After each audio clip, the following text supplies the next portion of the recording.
palavra. O dever, mesmo quando de sabor eterno, apresenta-se em expressões transitórias que se interrompem, abrindo espaços para novas imposições. No corpo, tudo é transitório. A vida física, por isso mesmo, é uma etapa muito breve da realidade do ser imortal. Utilizá-la com sabedoria, amealhando recursos de luz, deve constituir a ação contínua do homem inteligente. Indispensável, portanto, viver pensando na vida transcendente. Joana de Ângeles. Minhas amigas, meus amigos, queridos irmãos, muita paz, sejam todas e todos bem-vindos a mais uma noite da nossa 59ª Semana Espírita de Vitória da Conquista. Que a paz, a fraternidade nos oriente os corações nesse encontro em que todos nós buscamos nos aproximar um pouco mais de Deus. Que a sua paz nos envolva a todos. Gostaríamos de convidar o nosso irmão José Ferraz para a nossa prece de abertura. Celeste benfeitor, eis-nos uma parcela do teu rebanho que nesta noite aqui se reúne para ouvir a tua mensagem consoladora. Aproxima-te de nós, Senhor, os necessitados de sempre, que precisam da tua atenção e dos teus favores. Envolve-nos no teu carinho, na tua bondade, no teu amor. Visita-nos mais de perto, Senhor, durante o transcurso da nossa atividade espiritual. Sabes que aqui estamos transitando por múltiplos problemas existenciais. Inspira-nos para que possamos descobrir a saída deste labirinto que nós construímos nas vidas anteriores. Com essa expectativa, nós reunimos os nossos melhores pensamentos para te dizer que te amamos, Senhor, embora muitas vezes não saibamos demonstrá-lo. Fica conosco durante estes momentos, fica em nossos sentimentos, agora e para sempre, que assim seja.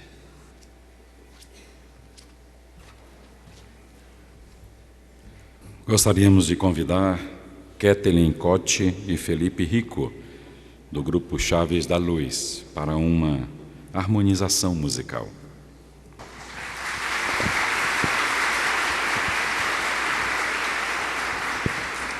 Muito boa noite a todos. Boa noite. Bom, hoje nós vamos interpretar mais uma das nossas músicas, que está no nosso CD, chamada Alma Gêmea. Então, na verdade, como eu já havia dito no primeiro dia em que estivemos aqui, nos apresentando, como o nosso intuito é de trazer o jovem para o centro espírita e também de plantar essa pequena semente dessa doutrina fantástica que é a doutrina espírita naqueles que não são espíritas, nós chamamos essa música de Alma Gêmea, porque nós espíritas sabemos bem que o que realmente acontece são as almas afins, que são aquelas que encarnam inúmeras vezes por afinidade. Mas o nome Alma Gêmea é um nome mais romântico, é um nome mais poético, que chama mais a atenção das pessoas, principalmente aquelas que não são espíritas. Portanto, a música fala assim: vidas e vidas, retornos, partidas. Alma Gêmea.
esplendor, mágico amor, doce encanto da noite, brilho de estrelas na escuridão, sopro de amor de dois corações, vidas e vidas, retornos, partidas, com você, aves perdidas com asas de ouro, sou eu e você.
Obrigada. Obrigado.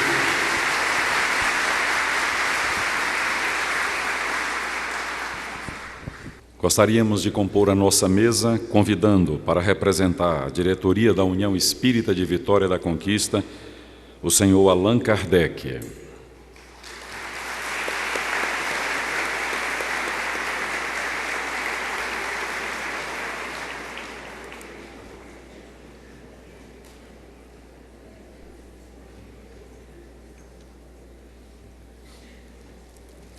Representando as caravanas da Bahia, da cidade de Barreiras, a senhora Eudira Almeida.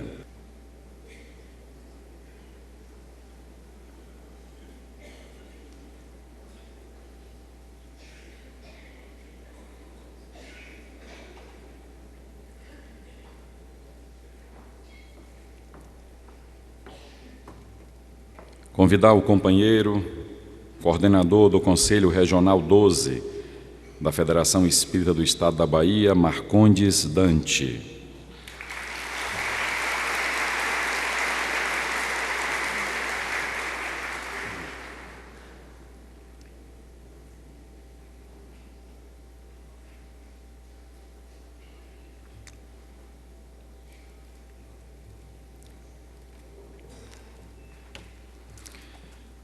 Convidar o integrante do projeto Manuel Filomeno de Miranda, José Ferraz.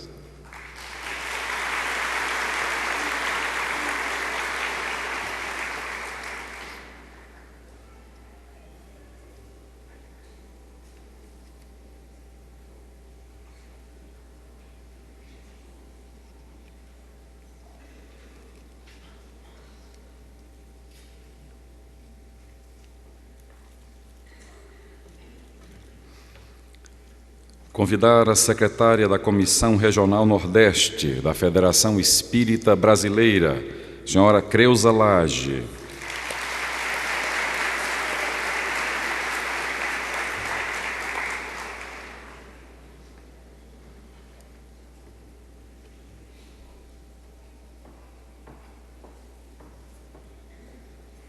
Convidar o palestrante da noite, Haroldo Dutra Dias.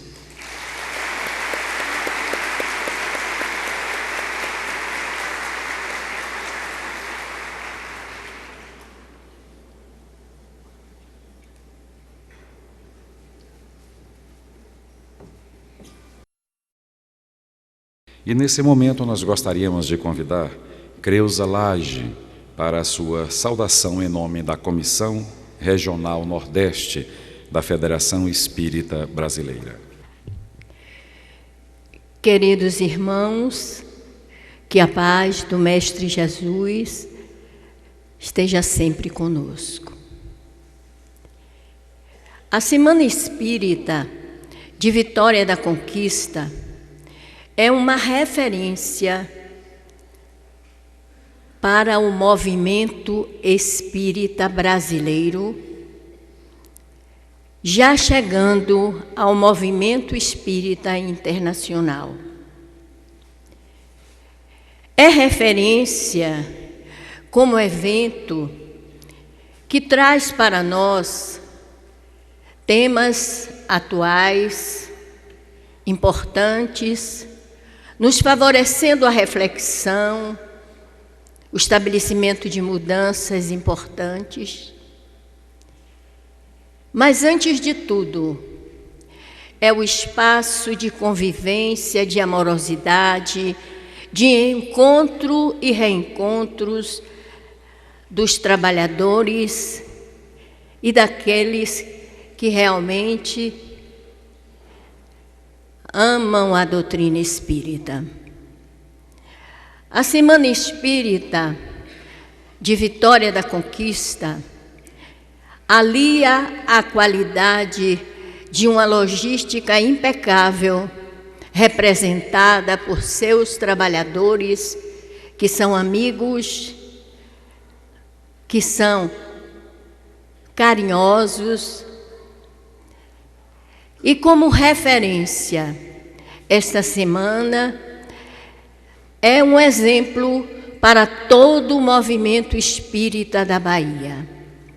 As semanas espíritas que se sucedem no Estado têm na Semana Espírita de Vitória da Conquista um marco de referência para cada vez mais progredirem na divulgação da doutrina espírita.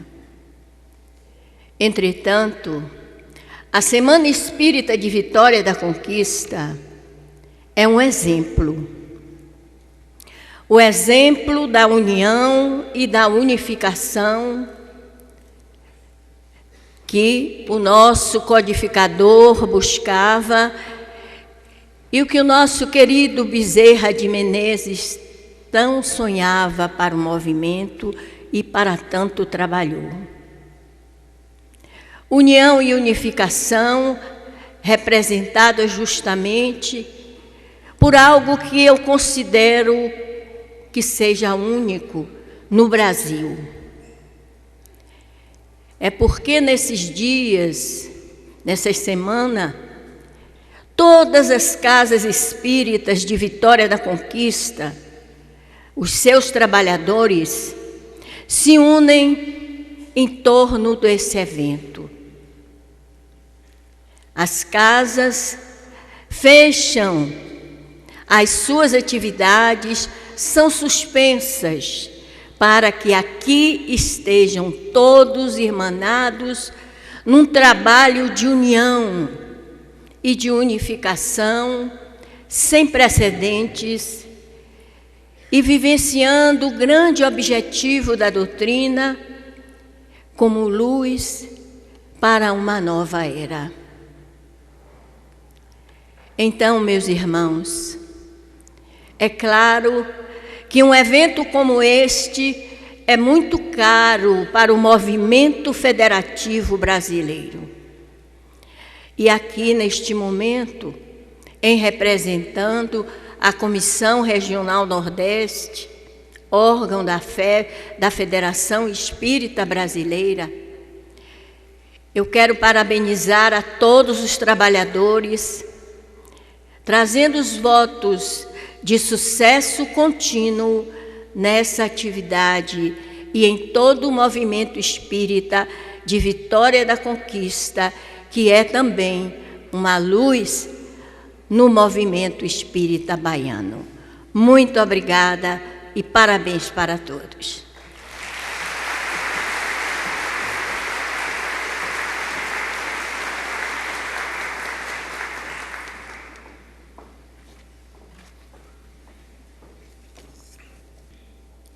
O tema da nossa noite de hoje, o que é o Apocalipse, a descoberta de novos códigos de interpretação. Haroldo Dutra Dias é juiz de direito do Tribunal de Justiça do Estado de Minas Gerais, pesquisador, escritor e expositor espírita da União Espírita Mineira, especialista no Novo Testamento e cristianismo primitivo, conhecedor da língua hebraica, formado pela União Israelita de Belo Horizonte, do grego clássico pela Universidade Federal de Minas Gerais, a partir do qual traduziu o Novo Testamento, resultado de 22 anos de pesquisa, desde quando tinha 17 anos de idade. Esta obra foi editada e publicada pelo Conselho Espírita Internacional e projetou o nosso Haroldo no movimento espírita nacional, bem como despertou o interesse por parte de teólogos e estudiosos dos evangelhos. Conhece também a língua aramaica. Colaborou com a Federação Espírita Brasileira na elaboração da apostila de estudo avançado da doutrina espírita. Tem feito palestras e seminários no Brasil e exterior. Nesse momento, com votos de muita paz, convidamos o nosso querido irmão Haroldo Dutra Dias para a sua conferência, O que é o Apocalipse?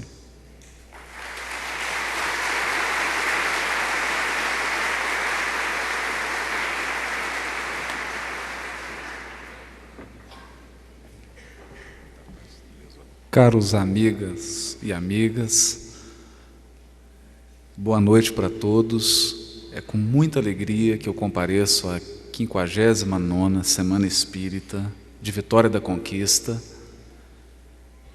um evento que, como já foi mencionado anteriormente, enche o nosso coração de alegria por representar a união de diversos grupos espíritas da cidade e região e pela atitude pioneira de ter construído um centro de convenções e, sobretudo, por ter dado a esse centro de convenções merecidamente o nome de Centro de Convenções Divaldo Franco, o arauto da divulgação do Espiritismo no Brasil e no mundo.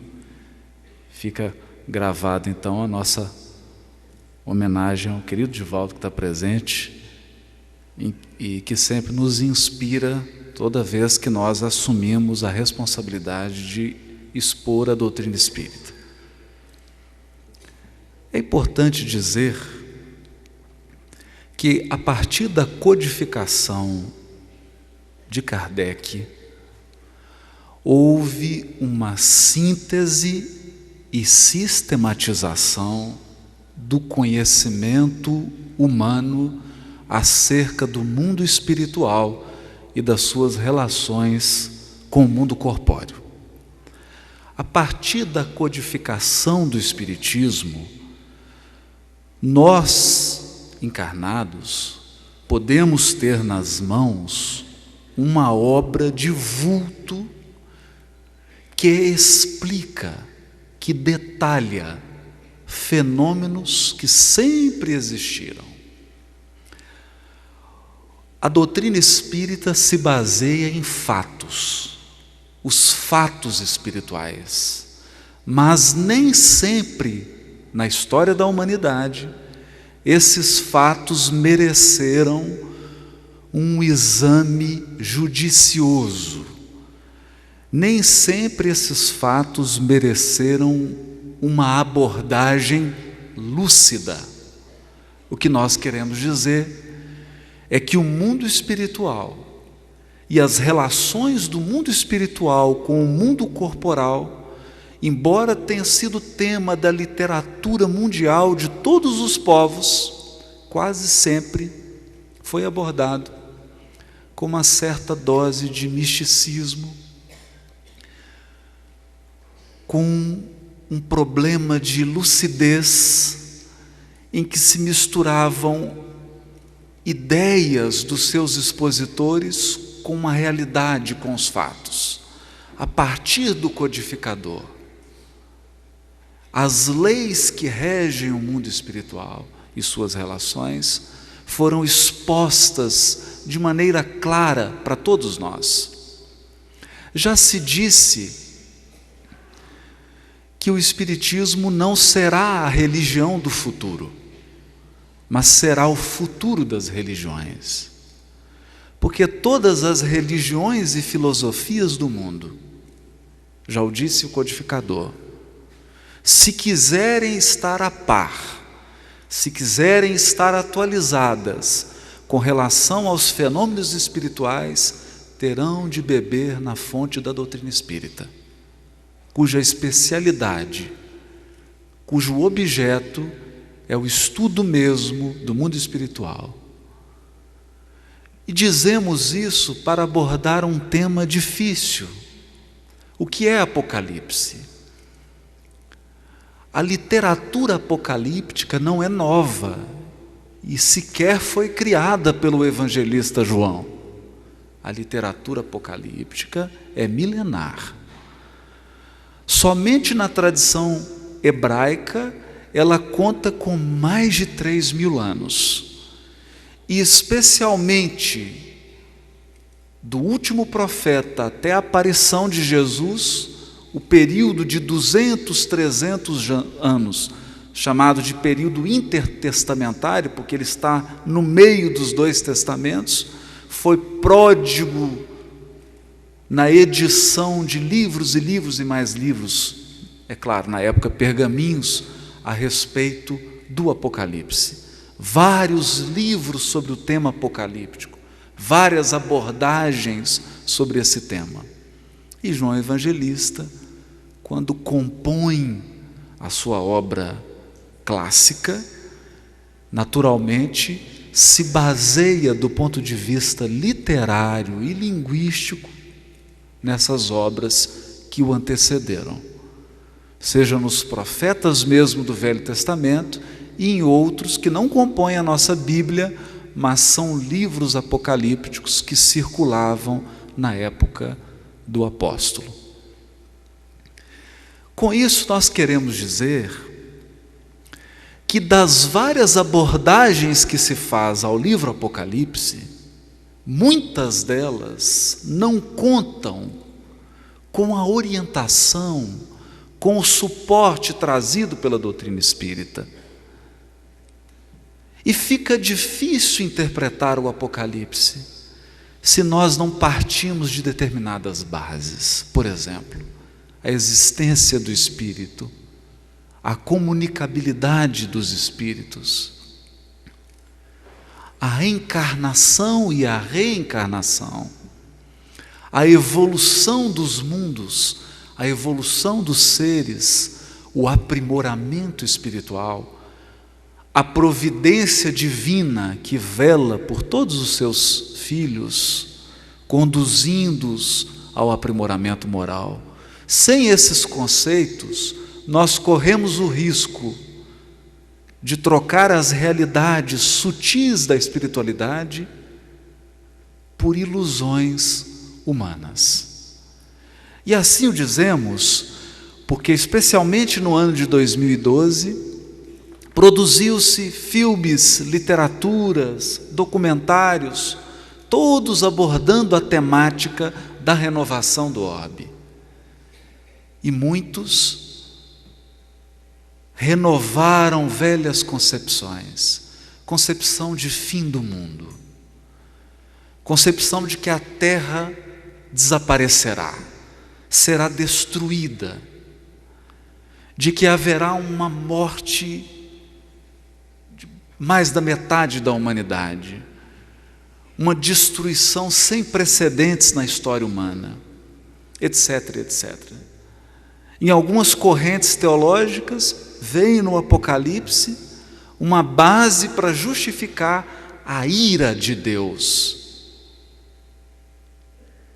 como se Deus se enchesse de raiva para extirpar o mal da própria criação, e como se o Criador punisse seus próprios filhos transviados. essas abordagens não se harmonizam com as luzes trazidas pela codificação. Porque nós aprendemos com Allan Kardec e com os espíritos da Pleiade do Espírito de Verdade, que somos criados simples e ignorantes. Deus não destrói os malvados, Ele anula o mal com o amor dentro do coração de cada um de nós. A vitória do bem sobre o mal é uma vitória silenciosa que ocorre no coração de cada criatura. É uma luta árdua da redenção espiritual, do aprimoramento espiritual. O Criador não se enche de ira, pelo contrário, Ele tudo transforma, porque suas leis são perfeitas, embora muitas vezes, e aprendemos isso na lei de destruição, para que exista renovação espiritual, é preciso que os elementos materiais sejam transformados. Daí as catástrofes, daí os terremotos, os maremotos, as tragédias coletivas, que representam processos de renovação do mundo material, aproveitados pela espiritualidade superior, a fim de que os corações também sejam renovados. Nessa perspectiva, quando adentramos no livro Apocalipse, não o fazemos com a ideia de fim do mundo, de que o mundo vai acabar, porque o fim do mundo é incompatível com a lei de progresso dos próprios mundos. Nós aprendemos na codificação que o mundo primitivo se aperfeiçoa e se transforma em mundo de expiação e provas. E os mundos de expiação e prova se aperfeiçoam para se tornarem mundos de regeneração. Seria impossível acreditar que a Terra atingirá o status de mundo de regeneração se nós acreditarmos que ela será completamente destruída. São ideias incompatíveis. Catástrofes, karmas coletivos, sim, sim. Porque a lei que rege os nossos destinos é lei de causa e efeito, é lei de consequência. Não há punição, há reajuste, a colheita. Toda vez que nós desarmonizamos, determina a lei divina que nós próprios sejamos os agentes da restauração.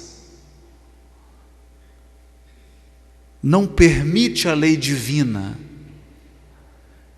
que o criminoso, que aquele que desarmonizou, que aquele que feriu, que aquele que destruiu, passe ileso e passivo por esses acontecimentos, sem ser responsabilizado. Mas responsabilização é muito diferente de punição.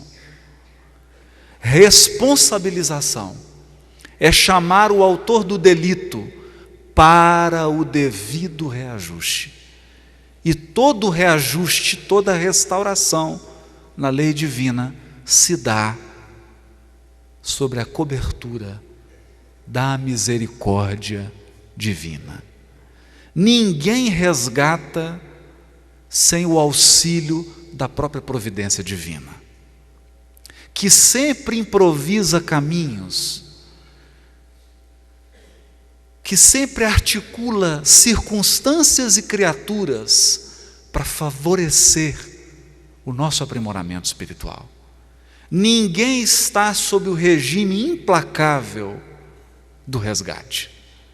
Todos contamos com a justiça e com a misericórdia. Como dizia o Chico, A justiça divina paira no mesmo nível da misericórdia. E o resgate é sempre feito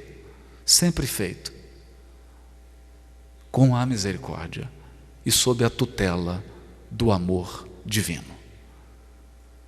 Nesse sentido, quando olhamos para o livro Apocalipse, é preciso ter em mente a advertência de Emmanuel no livro Ceifa de Luz.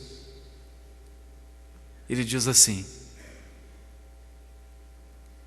é preciso ler a escritura divina nas letras humanas. A escritura divina nas letras humanas. Nós aprendemos na codificação que a lei divina está escrita na consciência. Portanto, a Bíblia, de fato, está dentro de nós. A verdadeira escritura divina já está gravada na nossa consciência. Permite o Criador que a escritura divina seja redigida em letras humanas, dizem os espíritos a Allan Kardec, para nos recordar, porque nos esquecemos. Olhamos em todas as direções, menos para dentro de nós mesmos. Temos contato com diversas criaturas e com diversas circunstâncias, mas raras vezes travamos contato com o nosso eu interior. E por conta disso, quando na carne, damos a impressão de espíritos que dormem, um sono profundo da consciência, incapazes de ler as leis divinas que estão gravadas em nós mesmos.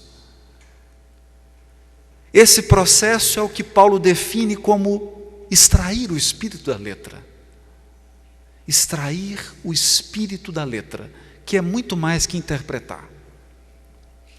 Extrair o espírito da letra é penetrar na essência e vivê-la, porque só se compreende bem a escritura divina com a sua vivência, com a sua exemplificação. É aí que a revelação divina se abre para nós. Só entende bem quem coloca em prática. Quem apenas detém a informação está na antessala da sabedoria. A sabedoria definitiva é resultado da vivência. Tendo isso em mente, entendendo que no livro Apocalipse de João Evangelista, fruto de visões espirituais que ele teve quando estava na ilha de Patmos, no final do primeiro século da era cristã,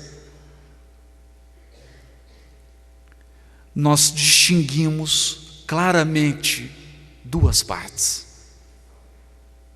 A revelação divina que está no livro e o envoltório, o veículo de transmissão dessa revelação, que é o texto.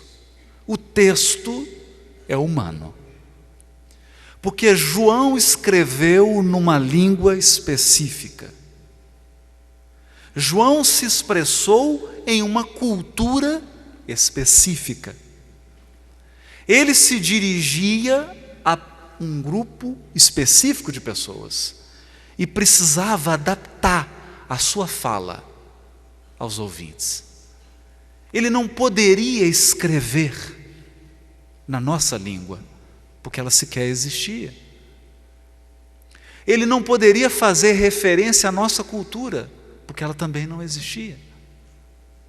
E onde ele bebe, onde ele se inspira para redigir a sua visão, para concretizar a revelação espiritual em um texto humano. Ele se inspira na tradição do seu povo.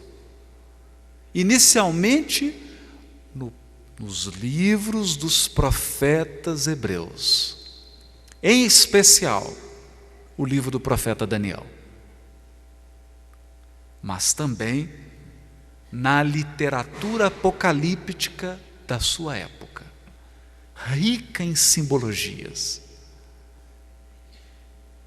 cheia de metáforas, de símbolos, alguns estranhos para nós.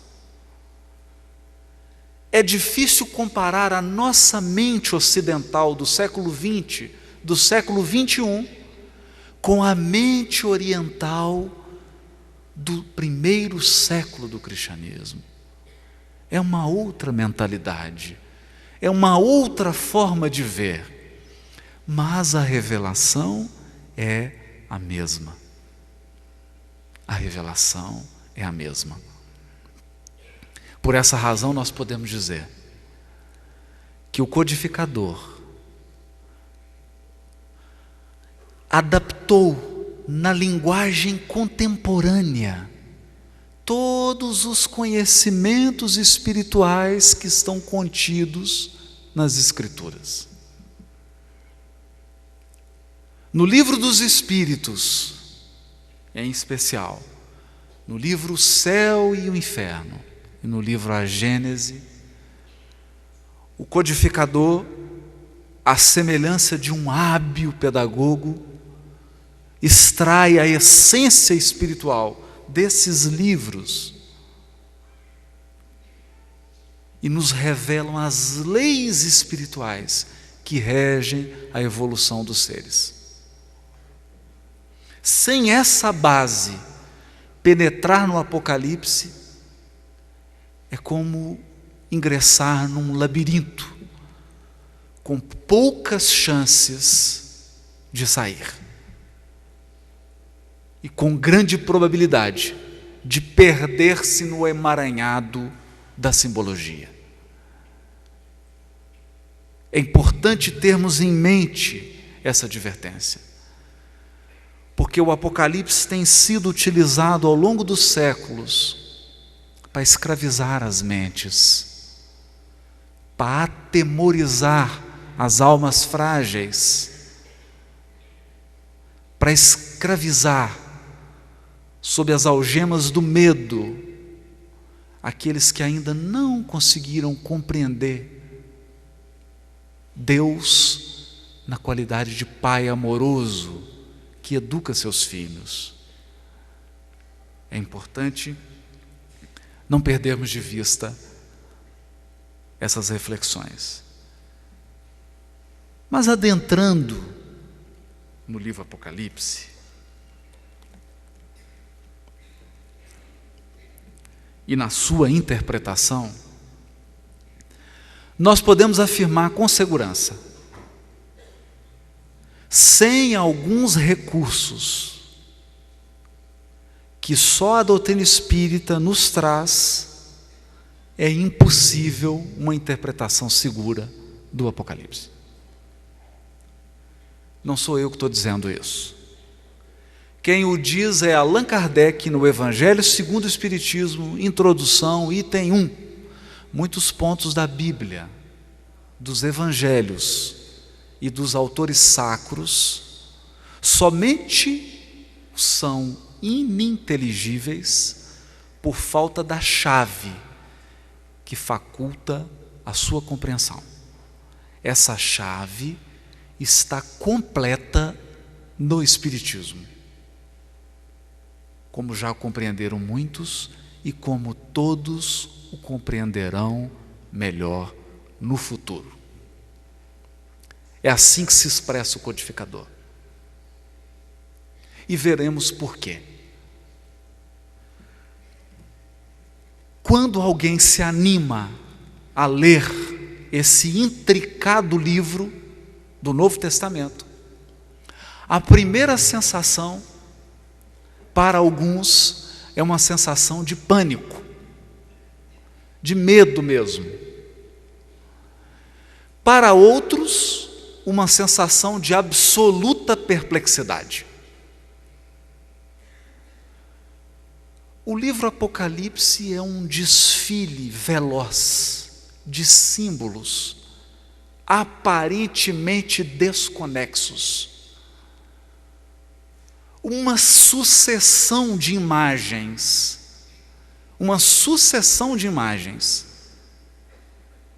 que desorienta à primeira vista. Mas buscando a inspiração literária de João Evangelista, inspiração literária, nós vamos como que colocando a casa em ordem e algumas coisas vão ficando mais claras. Algumas. Porque há um relato de Chico de que Emmanuel frequentemente assistia a cursos de evangelho em esferas superiores. E ele dizia que quando regressava, ele contava isso, que nesses cursos ele se sentia um crocodilo. Eu fico pensando o que eu seria nesse curso. Se ele, que escreveu as obras todas de interpretação do Evangelho, se sentia pequeno nesses cursos, é preciso ter calma, humildade, porque não penetraremos com aquele vigor almejado no Apocalipse sem muitos anos de aprimoramento espiritual. Esse é um texto que se abre aos poucos, e nós não temos nenhuma pretensão de dizer as últimas palavras e de esgotar o vasto oceano que representa esse livro. Basicamente é preciso dizer: João Evangelista tem uma característica marcante. Ele trabalha com imagens. João Evangelista é visual. Se não tivermos isso em mente, se nós não tivermos uma boa vontade para entender que ele está criando um ambiente tridimensional, não compreenderemos o mínimo que seja do livro Apocalipse. Apocalipse vem do grego e significa revelar, revelação. Revelar no sentido de trazer à luz, desvendar o que está oculto.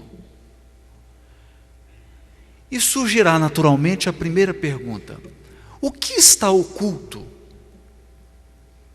Salomão escreveu um provérbio brilhante, provérbio 25, capítulo 25, versículo 5 de Provérbios. Ele diz assim: a glória de Deus é ocultar-se, a glória dos sábios é buscar. A evolução espiritual é um processo de desvendamento. À medida que progredimos espiritualmente, mais luz se faz na nossa inteligência e no nosso coração.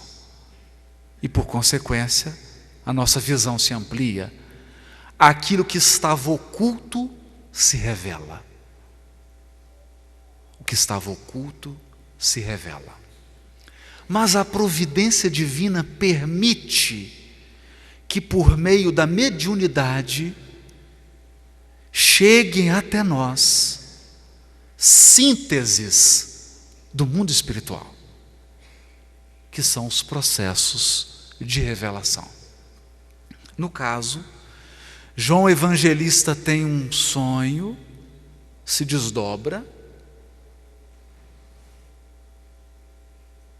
vai a esferas elevadas do mundo espiritual e lê não apenas acontecimentos, mas as forças espirituais que inspiram os acontecimentos. as energias espirituais que provocam os acontecimentos. E ao ler essas energias espirituais, não há outra forma de transmiti-las a não ser pela linguagem simbólica, pela metáfora. E onde ele colhe essa metáfora? Nos livros bíblicos e nos profetas. Ele vai dizer assim: revelação de Jesus Cristo, a qual Deus lhe deu a Jesus, para mostrar aos seus servos as coisas que brevemente devem acontecer. E pelo seu anjo, anjo aqui vem de ângelos, do grego, significa mensageiro. Mensageiro. E pelo seu mensageiro as enviou e as notificou a João, seu servo. Ele está fazendo claramente uma referência de que na origem desse livro está o coração e a inteligência do nosso mestre. Porque só ele conhece em profundidade o coração dos seus tutelados para sondar as estradas do futuro com segurança. O Apocalipse é uma sondagem. Nas tendências, nas probabilidades, tendo em vista o coração das almas que evoluem no orbe e que estão sob a tutela de Jesus. E essa sondagem só poderia ser feita com segurança pelo próprio mestre, que é o pastor, que é o condutor, que é o guia e modelo. E ele vai dizer mais, ele diz assim: eu fui arrebatado em espírito,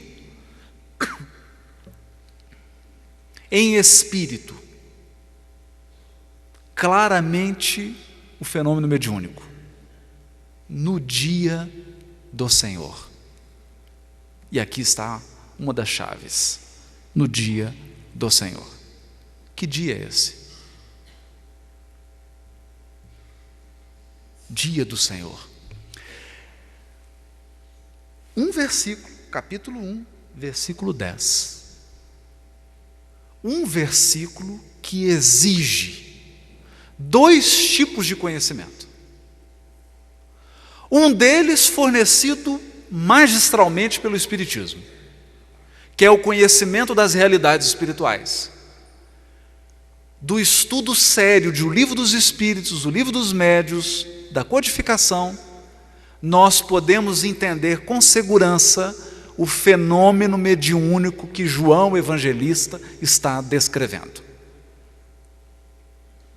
E não entraremos nesse aspecto, ficaremos com o outro, porque esse estamos pressupondo que já é conhecido.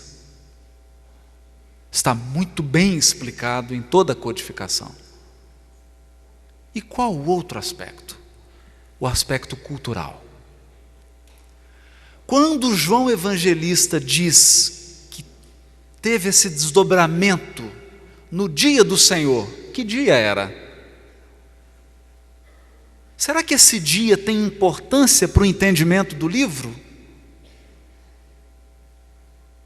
Será que saber que dia foi esse constitui um dos elementos do quebra-cabeça? Sim, constitui.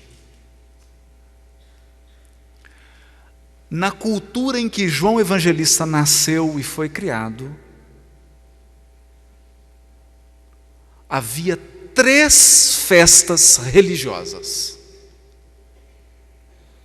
Páscoa, Pentecostes e a festa das tendas, que finalizava um período importante.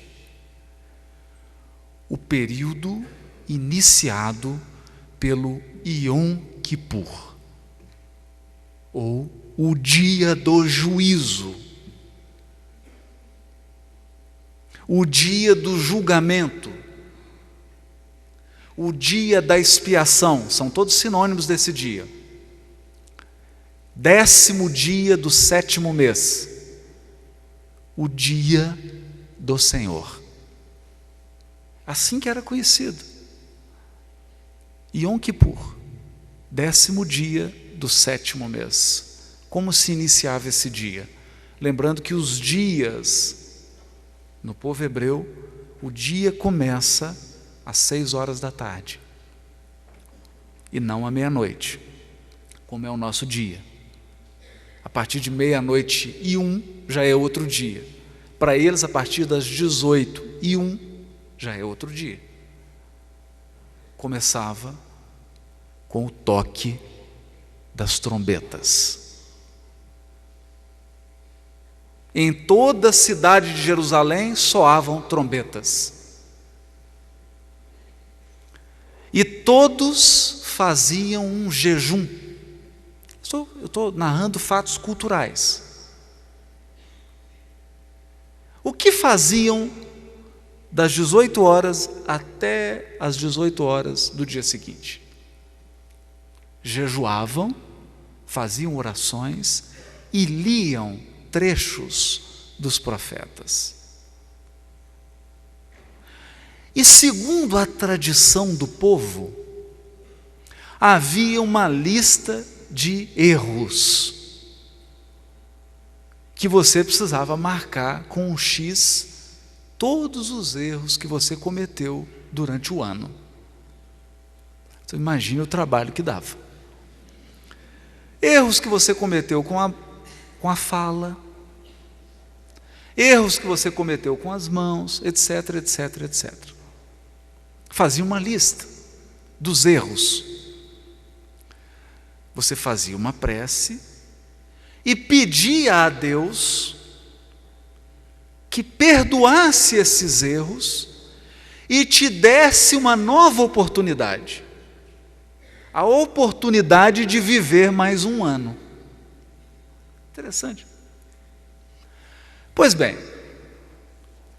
se você, durante o ano, permanecesse vivo,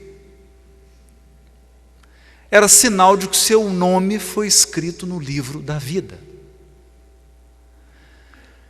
Se por acaso no decorrer do ano você desencarnasse, era sinal de que o seu nome não foi escrito. E, portanto, os seus erros não foram perdoados. Essa era a crença geral. Nós vamos encontrar aqui no Apocalipse a referência ao livro da vida. Há um nome sendo escrito no livro da vida. Mas a ideia, tirando os detalhes da cultura e penetrando na essência, a ideia é de que o dia do juízo, ou o dia do Senhor, era um dia de reflexão. Era um dia de colheita. De avaliar o que se fez de bom e o que se fez de ruim. Mas logo, na história do povo hebreu, os profetas ampliaram essa ideia. Ampliaram como? Profeta Isaías, profeta Daniel, profeta Ezequiel, ampliaram essa ideia. E começaram a dizer o seguinte: que da mesma forma que na vida de um ser humano, uma vez por ano havia o dia do juízo, na história da terra haveria um dia do juízo. Um Yom Kippur, não de um indivíduo, mas de toda a coletividade humana. E que nesse dia haveria uma ceifa, uma colheita. E é muito curioso isso, porque Yom Kippur, como eu disse, dá início a uma sequência de comemorações que culminam com a festa da colheita. A festa das tendas é uma festa da colheita. A ideia de que a terra passaria por uma ceifa. Todos os grãos, todas as plantações do bem seriam recolhidas no celeiro divino. E todo o plantio do mal seria reunido e queimado, como se queimavam as ervas daninhas. A ideia transmitida pelos profetas é que a terra passaria por uma purgação, um expurgo, uma ceifa, uma colheita. E é sobre essa ideia que está assentado o livro Apocalipse de João. A ideia de que num tempo haveria uma grande reciclagem dos valores humanos, das construções humanas, sociais, políticas, econômicas, artísticas, religiosas, etc, etc, etc. E o que nós aprendemos na codificação de Kardec? Aprendemos que quando um mundo está em vias de progredir do status de expiação e prova para o status de mundo de regeneração, há um período de transição que culmina com uma grande ceifa, com uma grande colheita, com um processo de avaliação coletiva daquilo que tem a dignidade de continuar e daquilo que será descartado, porque não se adequa mais aos novos patamares de evolução do orbe. Pois bem, todos sabemos que são chegados os tempos. O próprio Manuel Filomeno de Miranda já ditou o livro Transição Planetária, dando as indicativas, mostrando que nós estamos num franco processo, lembrando que é um processo. É como uma mudança de estação. Você não fala o dia e a hora e o minuto que uma estação muda. É um processo. Assim como a gestação é um processo que dura 9 meses. A transição planetária é um processo, mas é um processo de ceifa. A providência divina que orienta a nossa evolução, e é bom frisarmos, a nossa evolução é orientada. Não tem ninguém evoluindo ao léu. Deus, Criador e Pai amoroso, conduz os seus filhos através dos seus emissários, que dirigem esses fenômenos do mundo espiritual e alguns até encarnam para ajudar no processo. Por isso, quando nós falamos de Apocalipse sobre a ótica espírita, o primeiro sentimento que deve vir ao nosso coração é um sentimento de conforto espiritual, de consolo, porque nós sabemos que tudo está na mais absoluta ordem divina. embora reconheçamos, como diz Emmanuel no livro A Caminho da Luz, que se um indivíduo, quando ingere alimento tóxico, é constrangido a colocar para fora, o organismo social também, quando ingere alimento tóxico do ponto de vista espiritual, também é constrangido a extirpar. E hoje a Terra vive uma convulsão, uma indigestão, uma infecção intestinal. Eu não gostaria de dizer isso não, mas é verdade. Fica ruim dizer isso, mas é verdade. Em que ela é obrigada a se livrar do ódio alimentado ao longo de séculos, da exploração econômica alimentada ao longo dos séculos, do espírito de espoliação, do desprezo das questões espirituais. As nações mais desenvolvidas do planeta demonstram um certo desprezo às questões espirituais e sofrem muito por conta desse desprezo. Não fosse a revelação espiritual, a doutrina espírita, a agonia seria mais intensa. De fato, a Terra vive um Yom Kippur. Vive uma separação do joio e do trigo.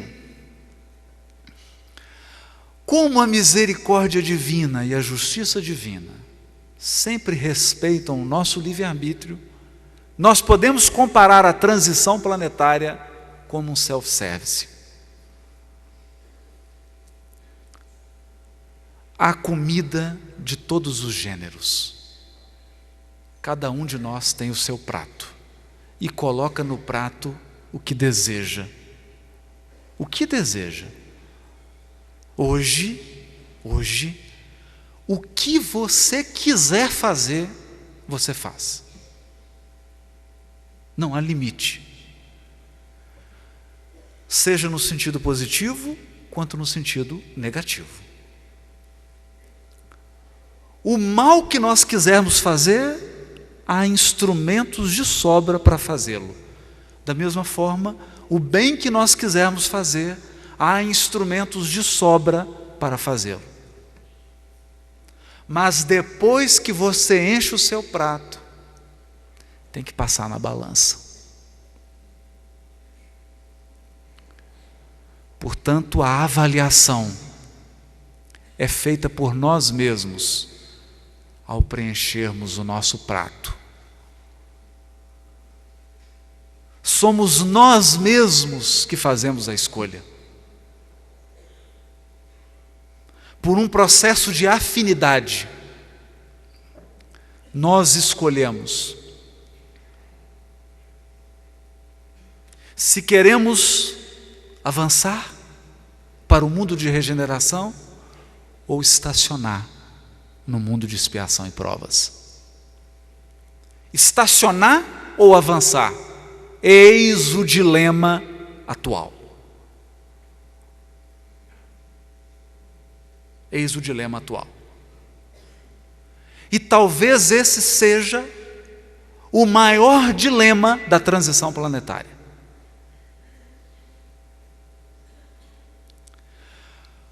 Porque, pelo fato de termos esquecido das realidades espirituais, a maioria de nós está sem rumo.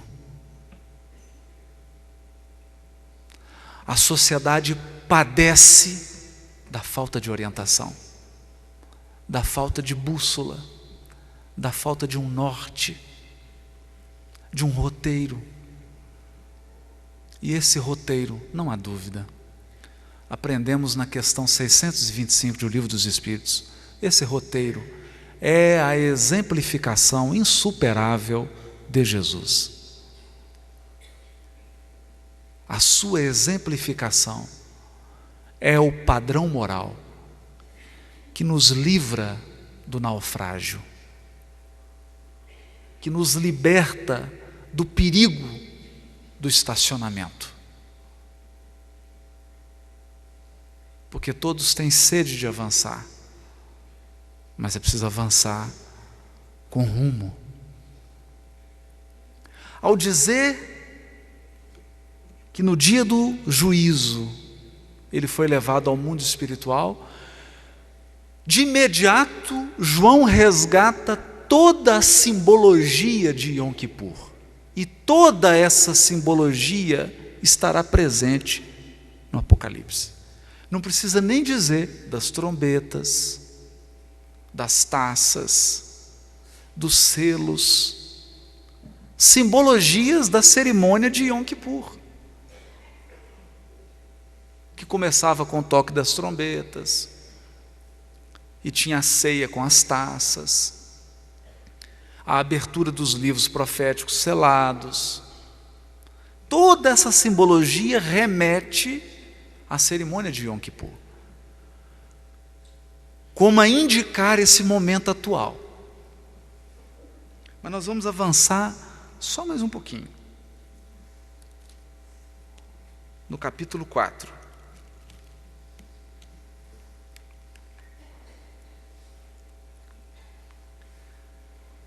Depois destas coisas, olhei, e eis que estava aberta uma porta no céu.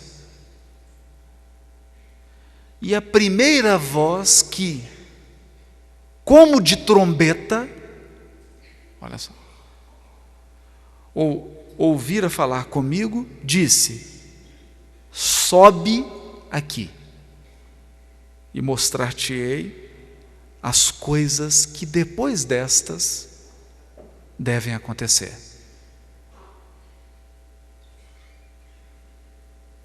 E João começa a descrever uma cena que é uma cena arquitetônica. No dia do juízo as pessoas tinham que ir ao templo, e aqui é como se ele estivesse entrando num templo metafórico, espiritual.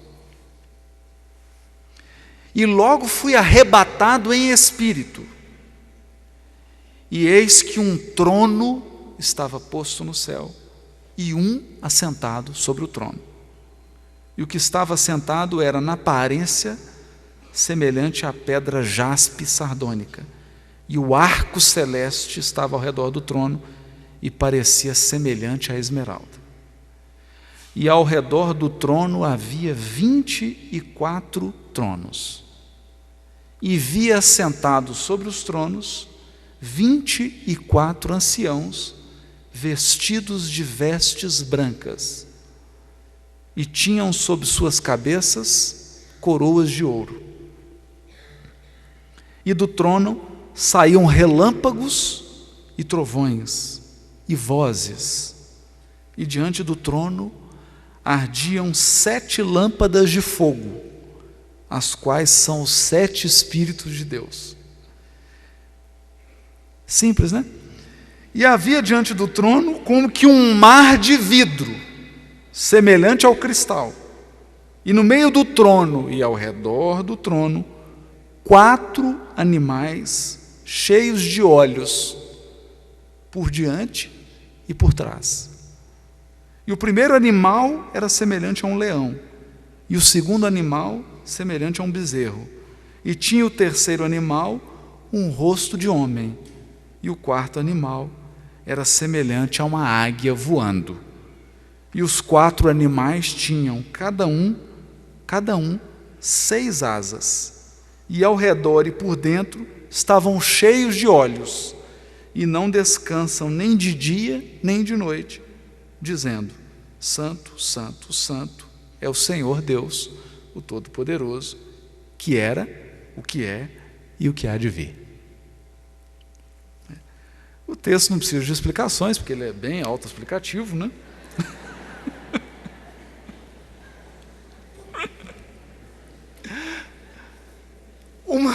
sucessão de imagens capaz de desnortear qualquer um. Qualquer um. Nós selecionamos esse texto apenas para causar realmente essa má impressão e tentar mostrar como que o conhecimento dos livros da própria Bíblia, como que o estudo da tradição literária do povo hebreu, e como que o conhecimento da cultura do povo, aliado ao conhecimento da doutrina espírita, pode nos ajudar a penetrar em textos como esse. Esse é o objetivo. Então vamos lá. Arquitetonicamente, ele está descrevendo o Templo de Jerusalém. A entrada no Templo de Jerusalém. Em especial, a entrada do sumo sacerdote num lugar chamado Santíssimo, ou Santo dos Santos, onde estava a Arca da Aliança, em que o sumo sacerdote fazia um ritual de purificação de toda a nação. É isso que ele está descrevendo. Por isso que tem um trono. Mas aqui nós temos que observar uma coisa. Na tradição do povo hebreu, o povo é dividido em 12 tribos. 12 tribos. Por que 12? Para expressar o sentido de universalidade. E o número 12 tem essa característica. Sem nenhum misticismo. Sem nenhum misticismo. O 12 expressa universalidade, totalidade, completude. Na tradição do povo hebreu, especialmente no livro Êxodo, Moisés constituiu um conselho para governar o povo junto com ele, enquanto eles estavam no deserto. Esse conselho era chamado de Conselho de Anciãos. Como que era formado esse conselho? Como que era formado esse conselho? 2 anciãos de cada tribo. 2 vezes 12, 24. O conselho de anciãos, uma espécie de conselho consultor, era composto de 24 membros. O que João está narrando aqui? Que ele chega em esferas superiores e encontra num templo metafórico, espiritual, 24 anciãos.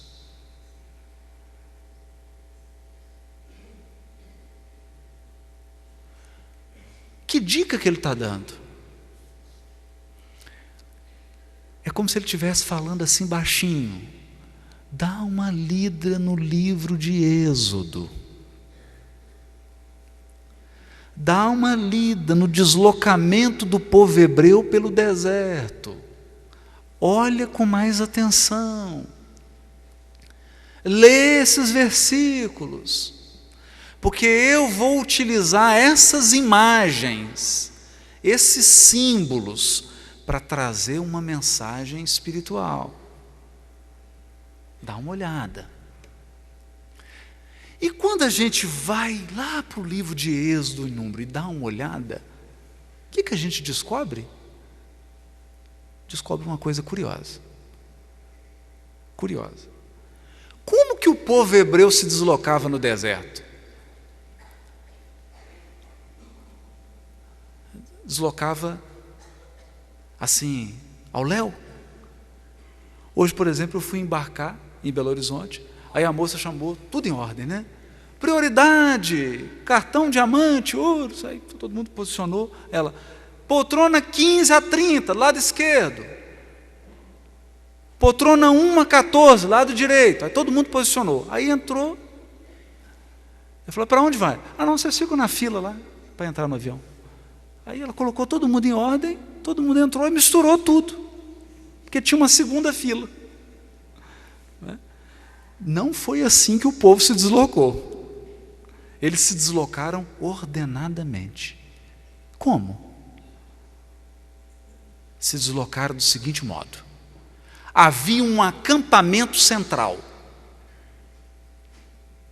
No acampamento central, Moisés realizava as cerimônias religiosas.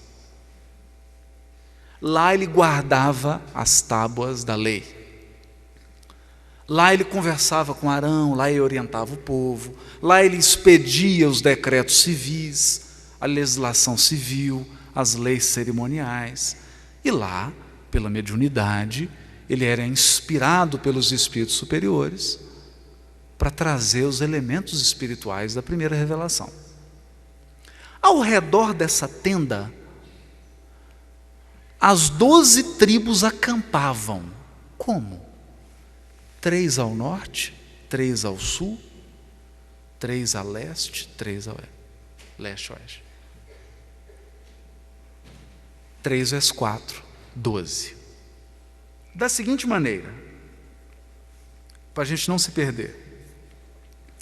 Ao norte, a tribo de Naftali, tribo de Asser, tribo de Dan.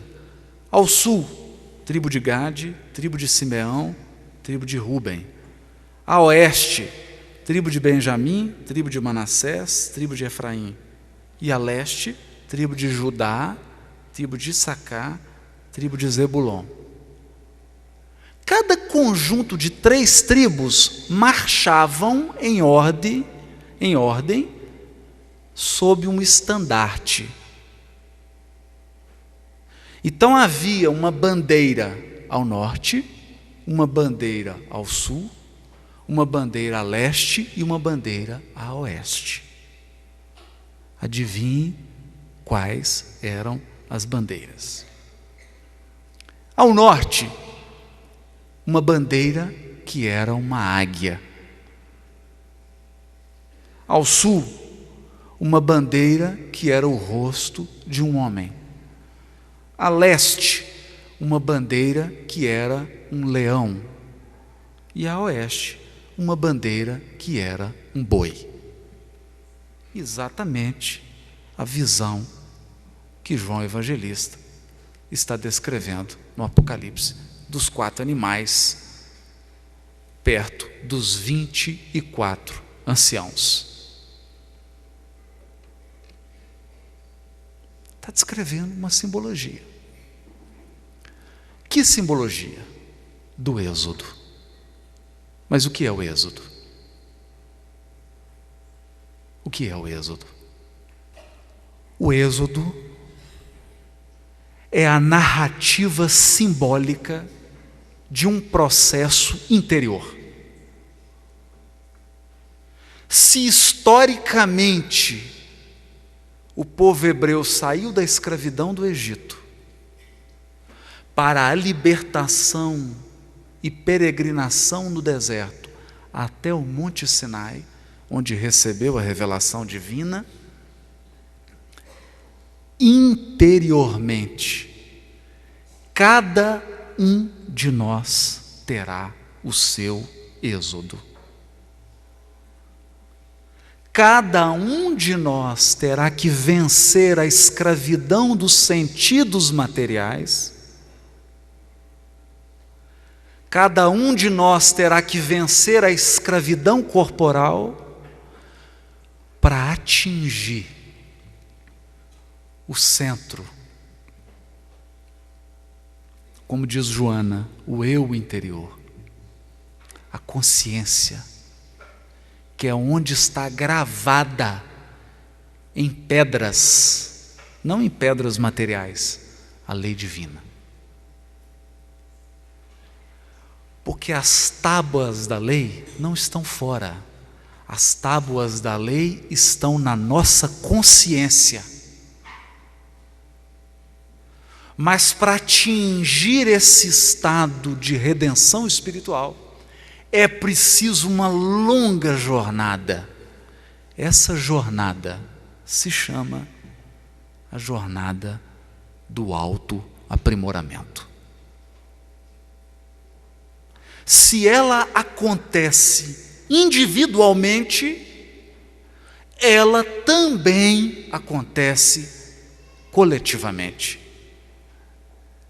E nós apenas trouxemos esse texto, claro que não dá tempo aqui de entrar com detalhes, para mostrar que transição planetária é também uma jornada pelo deserto.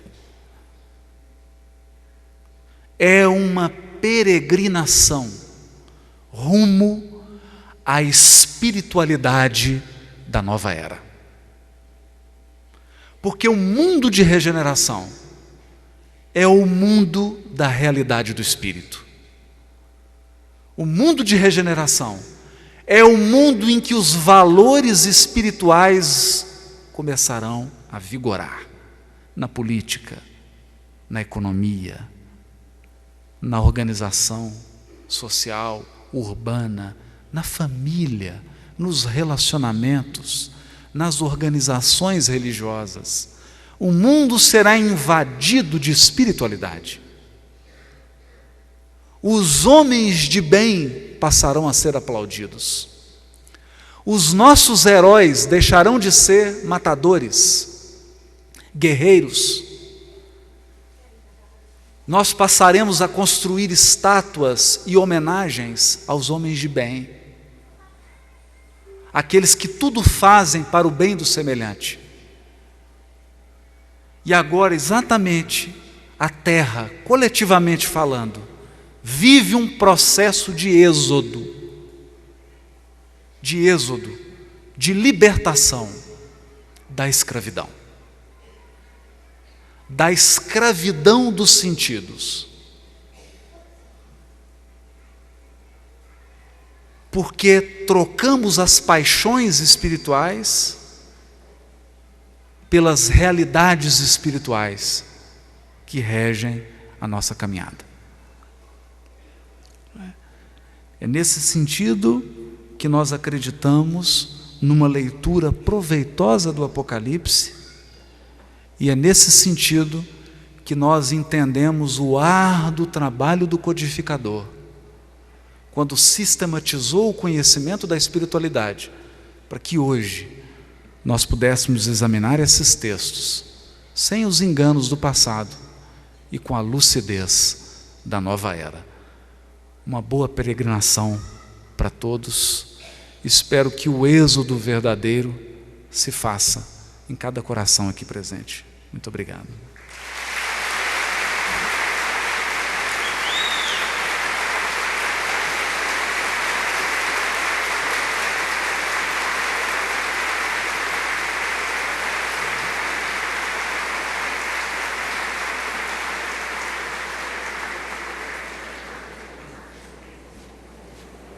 Agradecemos ao nosso irmão Haroldo pelo seu trabalho, pelas suas reflexões,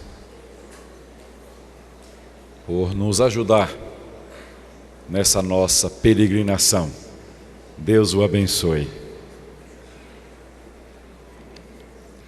Nós vamos convidar as crianças da semaninha para nosso momento de encerramento da noite. Que Deus nos abençoe a todos e fiquem em paz.